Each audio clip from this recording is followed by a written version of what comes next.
Welcome to एडुक्रिएशन academy. मैं रितेश कुमार। आज आपको हम कोलकाता म्युनिसिपल कॉरपोरेशन का सब असिस्टेंट इंजीनियर का एक जो रिसेंट में जो एग्ज़ाम हुआ उसका क्वेश्चन पैटर्न को हम लोग डिस्कस करेंगे।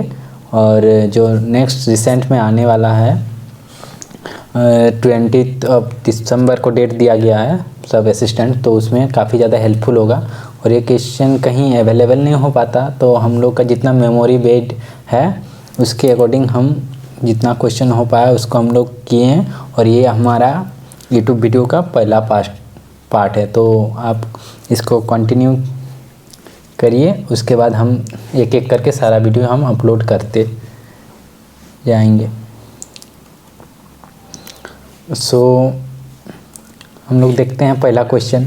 ए vertical wall of dimension length 4 metre and height is 4 metre, water filled in it, then what will be the pressure force on the vertical wall. तो इसका एक फॉर्मूला होता है F इजकल टू हो जाता है आपका रो जी ए एंड ये होता है x बार आपका हाइट इसका। तो इसको अगर हम लिखेंगे फार्मूला, तो हम लोग जानते हैं कि वाटर का जो डेंसिटी होता है रो कितना होता है 1000 होता है 1000 एंड जी का वैल्यू कितना ले सकते हैं 9.81 होता है। तो उसको हम लोग 10 मीटर पर सेकेंड भी लिख सकते हैं पर सेकेंड स्क्वायर। एंड एरिया आपका कितना हो जाएगा, ये रेक्टेंगुलर टाइप का दिया हुआ है यानी कि 4 × 4 एंड इसका जो एक्स बार क्या होता है, एक्स बार होता है सेंटर ऑफ प्रेशर, ठीक ना। तो एक्स बार आपका क्या होता है सेंटर ऑफ प्रेशर इसको। तो इसका रेक्टेंगुलर सेक्शन का क्या होता है, ये होता है 2h/3 में। तो इसका कितना होगा एक्स बार का वैल्यू यहाँ 2 × h है आपका 4 मीटर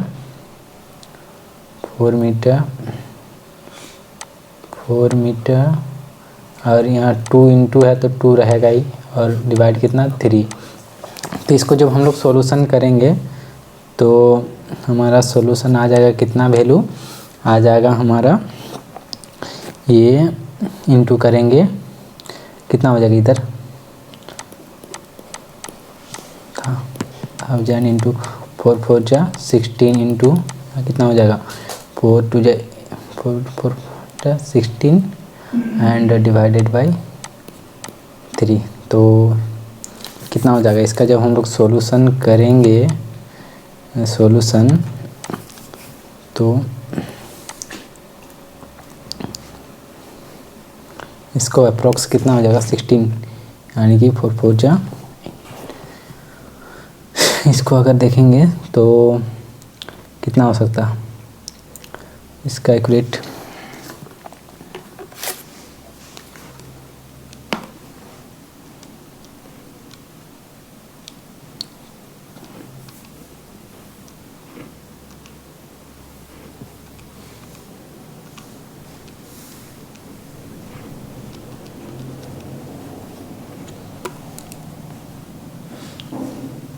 तो इसका वैल्यू हो जाएगा हमारा 8 कितना हो जाएगा हमारा 3.33।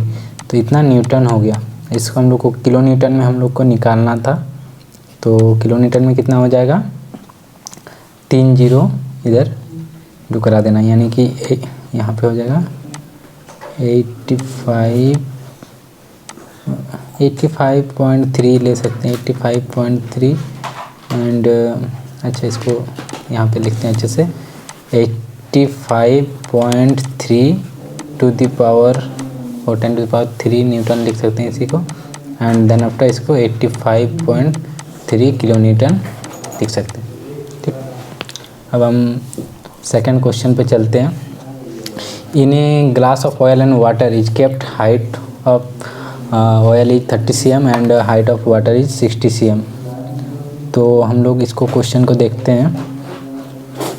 तो जैसे कि कोई ग्लास है या फिर कोई है सिस्टम, उसमें है क्या कि ऊपर में ये ऑयल से फिल्ड अप है, ऑयल है इतना एंड नीचे है वो वाटर, यहाँ पर ऑयल नीचे वाटर है। तो इसका हाइट कितना दिया हुआ है 30 सेंटीमीटर और इसका हाइट दिया हुआ आपका 60 सेंटीमीटर। तो और स्पेसिफिक ग्रेविटी दिया हुआ है, स्पेसिफिक ग्रेविटी ऑफ ऑयल, ठीक, कितना दिया है 0.8। अब स्पेसिफिक ग्रेविटी दिया हुआ तो इसको हम लोग डेंसिटी में चेंज करेंगे तो कितना होगा, इसको अगर रो इसका निकालेंगे तो इसको 1000 से इंटू करना, ठीक ना, 1000 से, तो ये हो जाएगा 800 kg पर मीटर क्यूब हो जाएगा ये डेंसिटी। और वाटर का 1 है, ये हो गया आपका ऑयल का, एंड वाटर का डेंसिटी हम लोग जानते ही हैं 1 दिया हो, 1 को 1000 से इंटू करेंगे तो ये 1000 kg पर मीटर क्यूब होगा। एंड उसके बाद क्या होगा कि हम लोग को टोटल प्रेशर निकालना है, ठीक। तो हॉरिजॉन्टल सरफेस पे कितना प्रेशर लग रहा था, प्रेशर का फार्मूला हम लोग जानते हैं, क्या होता है, P = होता है ρg/H होता है। तो इसमें दो लिक्विड है तो दोनों का प्रेशर आएगा, तो यहाँ पे पहले 1 का ले लेते हैं यानी कि ऑयल का, ठीक, सेकेंड में rho of water G and H। तो हम लोग G का वैल्यू यहाँ 10 भी लेके चल सकते हैं क्योंकि आंसर में बहुत ज़्यादा वेरिएशन होता है, तो हम लोग का अप्रॉक्स कोई ना कोई आ ही जाएगा। तो ऑयल का है जैसे कि रो कितना 800 है इंटू Z10, हाइट कितना है 30 सेंटीमीटर। 30 सेंटीमीटर को मीटर में चेंज करेंगे तो हम लोग 100 से डिवाइड करते हैं मीटर में चेंज करने के लिए, ठीक। तो ये 3 हो जाएगा height, and then after plus ये हो गया एक का, ये वाटर का 1000 इंटू 10 G का वैल्यू, एंड हाइट 60 सेंटीमीटर, उसको मीटर में चेंज करेंगे तो 0.6। अब दोनों को ऐड करना है, दोनों को ऐड करेंगे तो आ जाएगा आपका कितना 8 था, कितना हो जाएगा इधर 800 इंटू 10 इंटू 0.3, ये हो जाएगा आपका कितना 200, यहाँ पे 204 प्लस इधर का हो जाएगा वाटर का कितना हो जाएगा 1000, यानी कि यहाँ इधर हो जाएगा 6000। तो टोटल कितना हो जाएगा प्रेशर इसका हो जाएगा कितना 8400, इतना हो जाएगा न्यूटन पर मीटर स्क्वायर, या फिर इसको पास्कल लिख सकते हैं हम लोग, ठीक। तो मुझे तो ऑप्शन तो याद नहीं है, जितना मेमोरी बेस्ड क्वेश्चन हो पा रहा हम उसके हिसाब से बता दिए, तो इसका राइट आंसर इतना होता। एंड थर्ड क्वेश्चन हम लोग देखते हैं, formula of discharge through a rectangular नोच। तो इसका फार्मूला होता है आपका कि डिस्चार्ज का क्या हो गया 4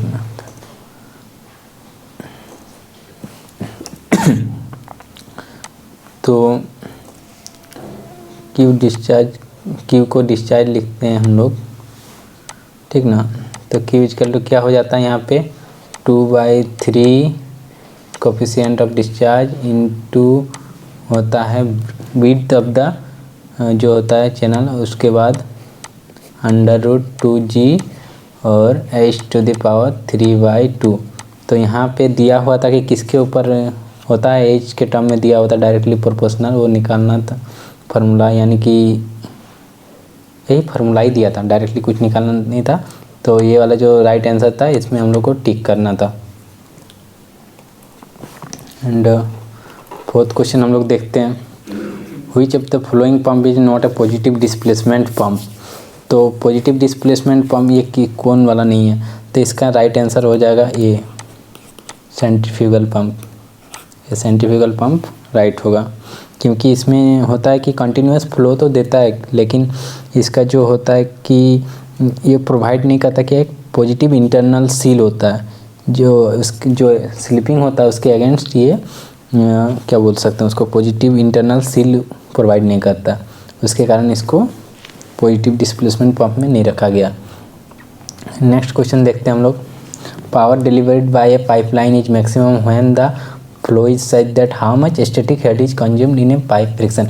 मतलब होता है कि जो पावर डिलीवर कर रहा है कोई पंप द्वारा किसी पाइप में, तो उसमें कुछ फ्रिक्शन लॉसेस होता होगा, तो वो जो स्टैटिक लॉस हो रहा है हेड में, ठीक ना, हेड का जो लॉस हो रहा है वो लॉस कितना होगा, तो ये मैक्सिमम पावर डिलीवर्ड कर पाएगा पाइप द्वारा। तो ये होता है स्टैटिक हेड का, यानी कि पावर लॉस कितना होगा, जो टोटल हेड है उसका अगर 3 टाइम्स होगा ये head loss equal to static head loss का वैल्यू ये H/3 होगा। इसमें हम लोग को टिक करना था। ऑप्शन सारे ऑप्शन तो मुझे याद नहीं, लेकिन जो राइट आंसर है वो मुझे याद है। And 6 number, for which fluid change in pressure is density also changes. तो इसका कुछ ऑप्शन दिया हुआ था, ऐसे रियल फ्लूइड, रियल था, सेकंड था, या फिर इसको भी लिख सकते हैं आइडियल था, ठीक ना, आइडियल, और सी था विस्कस, और कुछ फ्लूइड था जो मुझे याद नहीं। तो इसका आंसर मुझे भी प्रॉपरली याद नहीं, मतलब मुझे भी पता नहीं इसके बारे में कि एक्चुअली इसका आंसर क्या होगा।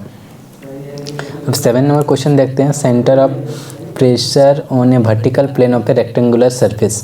तो centre of pressure on a vertical plane of a rectangle surface, तो ये सेंटर ऑफ प्रेशर कितना होता है, ये जो हम लोग वहाँ पे x बार निकाले थे, रेक्टेंगल का क्या होता है, ये होता है centre of pressure equal to 2h/3, मैंने हाइट का 2 टाइम्स डिवाइडेड बाई 3। तो ये होता है आपका राइट आंसर। नेक्स्ट क्वेश्चन हम लोग देखते हैं। Dynamic viscosity of a dynamic viscosity का डायमेंशनल फार्मूला पूछा हुआ था कि क्या है इसका फार्मूला। तो सबसे पहले हम लोग, ये आता कहाँ पे, शियर स्ट्रेस इक्वल टू होता है डायनामिक विस्कोसिटी इनटू क्या होता है, due change in velocity divided by जो उसका जो गैप होता है डिवाइडेड। तो इसको हम लोग ऐसे भी लिख सकते हैं क्या, न्यू वाई, यहाँ इसको वेलोसिटी के टर्म में लिख सकते हैं, इसको हाइट या फिर सिंपली वाई लिख सकते हैं। अब यहाँ पे होगा क्या,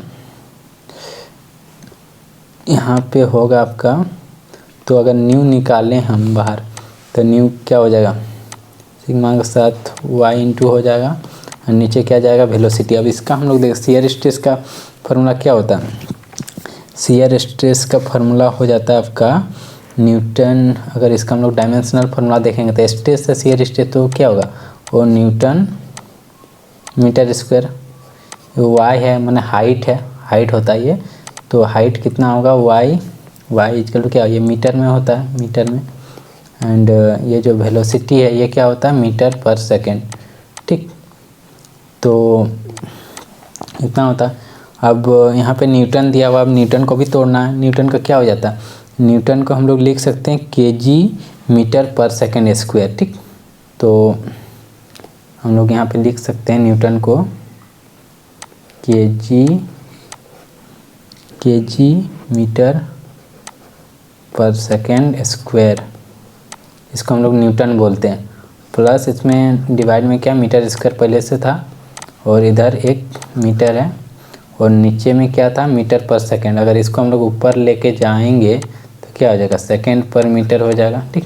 ऐसे हो जाएगा तो क्या क्या कटेगा, एम कटेगा आपका, यहाँ एक एस, यहाँ पे एक एस कटेगा, यहाँ एक एम, यहाँ पे एक एम कटेगा।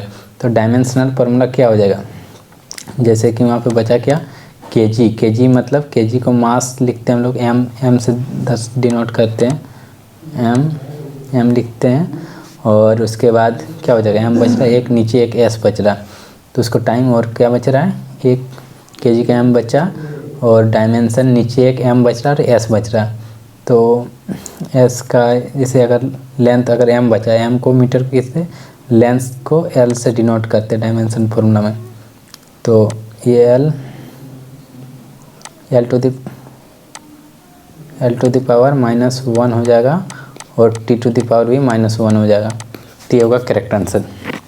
एंड देन आफ्टर हम लोग देखते हैं next question, which force will be helpful in write by pen in paper. तो इसमें ऑप्शन दिया हुआ था pressure force, gravity force, surface tension, ऐसे कुछ कुछ दिया हुआ था। तो इसका राइट आंसर होता ग्रेविटेशनल फोर्स, क्योंकि जो बॉल पेन से हम लोग को लिखने में हेल्प होता है, क्योंकि जो लिंक नीचे आएगा तभी ना वो लिखा आएगा। तो ग्रेविटी फोर्स के कारण ग्रेविटी या फिर ग्रेविटेशनल फोर्स बोल सकते हैं हम लोग। ग्रेविटेशनल फोर्स के कारण ही हम लोग पेन से लिख पाते हैं, बॉल पेन से। नेक्स्ट क्वेश्चन देखते हैं, which type of vane is use in a centrifugal pump. तो सेंट्रीफ्यूगल पंप में हम लोग का यूज किया जाता है ये backward vane pump. Then after next question देखते हैं, in a supersonic flow nozzle is convergent divergent. तो सुपरसोनिक ऐसे जो सोनिक फ्लो होगा उसमें होता है क्या कि जब होगा आपका कन्वर्जेंट होगा, ठीक।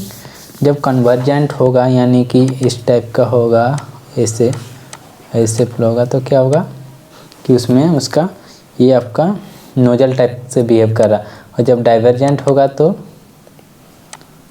ऐसे रहेगा, इसमें वेलोसिटी इंक्रीज होगा, इसमें वेलोसिटी डिक्रीज होगा। लेकिन ये सोनिक फ्लो का केस में और सब सोनिक फ्लो का केस में क्या होता है, जस्ट उल्टा होता है।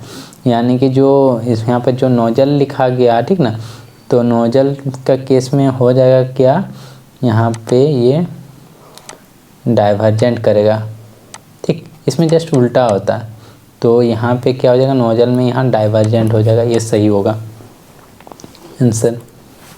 And then after next question देखते हैं, specific speed of two turbine is same, head is also same, ठीक। तो है क्या कि इसमें दिया हुआ गिवन कि स्पेसिफिक स्पीड जो है NS है, NS1 का NS2 दोनों का सेम है।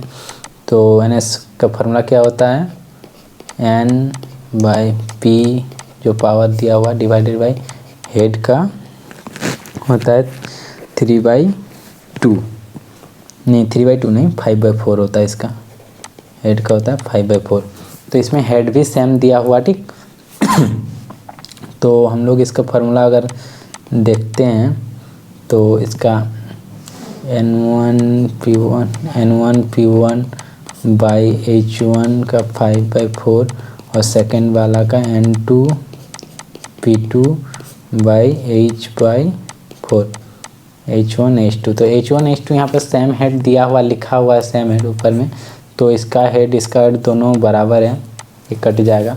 और हम लोग को सारा चीज़ दिया हुआ, N1 दिया हुआ है, P1 दिया हुआ शुरू वाला का, ये देखिए P1 दिया हुआ है, इसका P2 दिया हुआ है, फिर यहाँ N1 दिया हुआ है। तो हम लोग को निकालना बोला सेकेंड वाले का N2।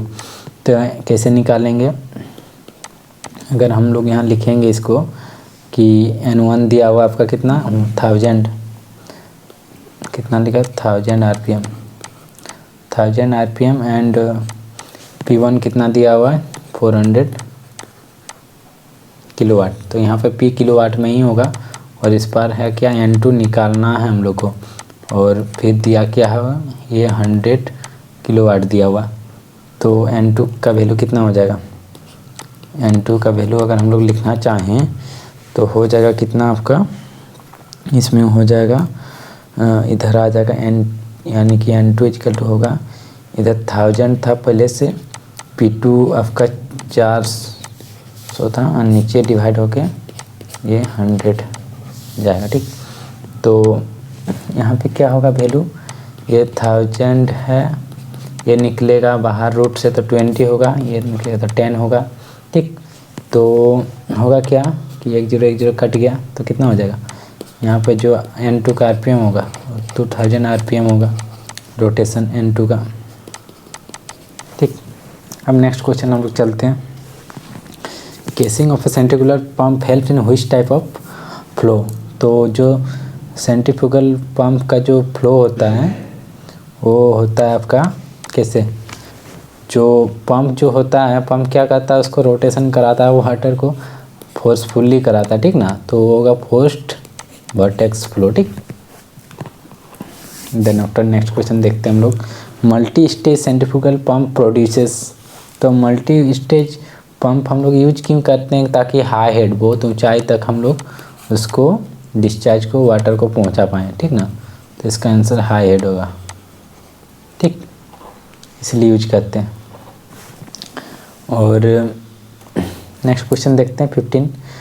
Thermal conductivity of ratio, मतलब ऐसे दिया हुआ है कि एक कॉम्बाइंड वाल है, ठीक, मतलब 2 मेटल का बना हुआ है, इसका थर्मल कंडक्टिविटी K1 है, इसका K2 है, इसका T1 T2, ठीक, T1 है, ये भी T2 है, तो दोनों का थिकनेस TT ही दिया है, दोनों TT है, मैंने दोनों का थिकनेस सेम दिया हुआ, ठीक। और K1/K2 का कितना दिया हुआ है रेशियो, 3/2 दिया हुआ, ठीक। तो हम लोग को निकालना है क्या कि टेम्परेचर डिफरेंस का रेशियो, ठीक। तो टेम्परेचर डिफरेंस का रेशियो निकालने बोला है, तो सबसे पहले हम लोग हीट ट्रांसफ़र का फार्मूला लिखते हैं। तो क्या होता है KA dt/dx, ठीक। तो यहाँ पे एरिया भी दोनों का सेम हो रहा, ठीक। तो अगर Q1/Q2 जो हीट फ्लो होगा और दोनों में बराबर ही हीट फ्लो होगा, यहाँ जितना हो रहा है वो हीट इतना भी फिर इधर आउट आएगा, यानी कि Q1 Q2 भी सेम ही होगा। तो जैसे कि यहाँ लिखते जाएं Q1/Q2 अगर करेंगे तो क्या आएगा, यहाँ पे K1/Q2, ठीक, यहाँ हो जाएगा A1/A2, फिर क्या हो जाएगा dt हो गया 1 का, यहाँ हो जाएगा dt/2। तो यही हम लोग को फाइंड करना है इंटू dx1 डिवाइड बाई, अच्छा, dx1 इधर और डिवाइडेड बाई यहाँ पे हो जाएगा dx2। तो यहाँ थिकनेस भी, ये dx क्या होता है, ये जो होता है यहाँ का जो थिकनेस होता है उसी को हम लोग देखते हैं कि थिकनेस कितना चेंज हो रहा है। तो ये dx भी कट जाएगा, ठीक। और देन आफ्टर होगा क्या कि एरिया भी दोनों का थिकनेस और लेंथ भी लगभग सेम ही होगा, एरिया भी कटेगा। और ये Q1 दोनों में हीट सेम हीट ट्रांसफ़र हो रहा था, ये 1 ही होगा इस साइड। और आपका इधर हो जाएगा क्या, इधर हो जाएगा, अब हम लोग को टेम्परेचर डिफरेंस निकालना, ठीक ना। तो dt1/dt2, ठीक ना, कितना आ रहा होगा। तो बचा क्या K1 K2, ठीक। तो K1 K2 है, तो उस पार अगर वो जाएगा तो क्या हो जाएगा K2/K1, यानी कि आंसर कितना हो जाएगा 2/3, यानी कि 2:3, ये होगा राइट आंसर। नेक्स्ट क्वेश्चन हम लोग देखते हैं, ये body absorb some radiation and reflect some radiation, और इसका जो ऑब्जॉर्बिलिटी रिफ्लेक्टिविटी का दिया हुआ अल्फा बीटा इक्वल टू 1 है, एंड ट्रांसमिसिबिलिटी मैंने वहाँ से कोई रे पास नहीं हो रहा, तो ये कौन सा बॉडी होगा। तो ये होगा ओपेक्यू बॉडी, मतलब ओपेक्यू बॉडी से कोई रे को पास नहीं करने दिया जाता है, ठीक। तो ये ओपेक बॉडी होगा। And 70 extensive property is flowing, तो इसमें एक्सटेंसिव प्रॉपर्टी कौन सा होगा इनमें से। तो इनमें से एक्सटेंसिव प्रॉपर्टी होगा आपका जो क्या बोलते हैं उसको, जो इसका इंडिपेंडेंट ऑफ, नेक्स्ट इंटेंसिव में होता है इंडिपेंडेंट ऑफ मास, यहाँ पे होता है डिपेंडेंट ऑन मास, ठीक ना। तो इसमें होगा आपका वॉल्यूम, ठीक ना, वॉल्यूम यहाँ एक्सटेंसिव प्रॉपर्टी होगा।